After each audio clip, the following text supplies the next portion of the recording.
Vishwambhara glimpse నాకైతే okay okay అనిపించింది. Glimpse చూస్తేనే అర్థమవుతుంది చిరంజీవి గారు ఏదో కొత్తగా ట్రై చేస్తున్నారని. స్టోరీ ఏంటనేది రివీల్ చేయకుండా గ్లిమ్స్ చాలా బాగా చూపించారు movie team.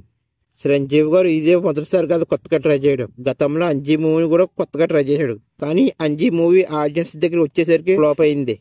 Anji movie story ప్రకారంగా చాలా చాలా బాగుంటుంది.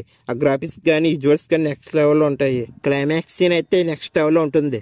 ఆ శివుడు చూపించే విధానం కానీ ఆకాశంగా చూపించే విధానం కానీ నెక్స్ట్ లెవెల్లో ఉంటుంది. అప్పటి ఆడియన్స్కి అర్థం కాక ఫ్లాప్ అయింది తప్ప మూవీ ఏమీ బాగోలేక కాదు. ఇప్పుడు కూడా ఈ స్వంబర మూవీలో చిరంజీవి గారు కొత్తగా ట్రై చేస్తున్నారని అర్థమవుతుంది. గ్లిమ్స్ లో విఎఫ్ఎక్స్ కూడా చాలా చాలా బాగున్నాయి. పోస్ట్ గ్లిమ్స్ తో ట్రోల్స్ రావడంతో మూవీ టీం మా తప్పులని సరిచేసి ఈసారి గ్లిమ్స్ ని చాలా బాగా చూపించారు. ఈ విశ్వంబర స్టోరీ మాత్రం బాగుంటే మాత్రం ఈజీగా బ్లాక్ బస్టర్ కొడుతుంది ఈసారి. ఈ విశ్వంబర మూవీ ఎప్పుడో వచ్చి ఉండాలి, కానీ విఎఫ్ఎక్స్ వర్క్ వల్ల పోస్ట్ పోన్ అవుతూ వస్తుంది. చూడాలి ఈ విశ్వంబర మూవీ ఎప్పుడు రిలీజ్ చేస్తున్నారు అన్నది. ఈ గ్లిమ్స్ లో చిరంజీవి గారి లుక్స్ బాగానే ఉన్నాయి, పర్వాలేదు.